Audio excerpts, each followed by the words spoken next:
நேற்று திடீர்னு ஒரு ஃபோன் காலு மதியம் ஒரு 2 மணி இல்லைன்னா ஒரு 1:30 மணி இருக்கும்னு நினைக்கிறேன். ஃபோன் பண்ணி இந்த மாதிரி ஒரு அர்ஜென்ட்டாக ஒரு ப்ளவுஸ் தைக்கணும், திடீர்னு கல்யாணம் வச்சுருக்காங்கம்மா அப்படின்னு சொன்னாங்க.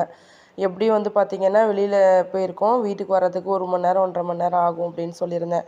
மறுபடியுமே அவங்க கால் பண்ணியிருந்தாங்க. ஃபோன் சைலண்ட்டில் இருக்கவும் நான் எடுக்கவே இல்லை. மறுபடியும் கூப்பிட்டுட்டு ப்ளவுஸ் தைக்கணும்னு சொன்னாங்க. ஃபஸ்ட் டைமு அவங்க ஒய்ஃப்காக எங்கள்கிட்ட ப்ளவுஸ் தைச்சிருந்தாங்க. நான் நைட்டு வேணும்னு கேட்டாங்க. ஆனால் வீட்டு ஒர்க்கால் கொஞ்சம் டைம் ஆச்சு. 11:30 மணிக்கு தான் நைட்டு அவங்கள்ட்டயே வந்து ப்ளவுஸை கொடுத்தோம். ப்ளவுஸ் வந்து பார்த்திங்கன்னா லைனிங்கும் நம்மளே எடுத்துக்க சொல்லிட்டாங்க. நம்மள்ட்ட இப்போ லைனிங் இல்லை அப்படிங்கிறதுனால லைனிங் எடுத்துகிட்டு வந்து ப்ளவுஸை ஸ்டிச் பண்ணி வீட்டு வேலையெல்லாம் முடிச்சுட்டு பசங்களுக்கும் சாப்பாடு கொடுத்துட்டு ஸ்டிச் பண்ணுறதுக்கு நைட்டு வந்து பார்த்திங்கன்னா 11:30 மணி. அவங்கள கூப்பிட்டு நாங்கள் ப்ளவுஸ் கொடுக்கும்போது நல்லபடியாக ப்ளவுஸை வந்து ஸ்டிச் பண்ணி கொடுத்தாச்சு. இன்னும் ஆனால் போட்டுட்டு கஸ்டமர் வந்து நான் பதில் சொல்லலை. ரொம்ப நாளைக்கு அப்புறம் நேற்று தான் வந்து பார்த்திங்கன்னா ரொம்ப அர்ஜென்ட்டாக குயிக்காக வந்து ஒரு ப்ளவுஸ் தைக்கணும்னு சொல்லி எனக்கு ஆர்டர் வந்துருந்துச்சு. ரொம்பவே ஹாப்பியாக இருந்துச்சு. அதை நானுமே நல்லபடியாக முடிச்சு கொடுத்துட்டேன். தேங்க்யூ.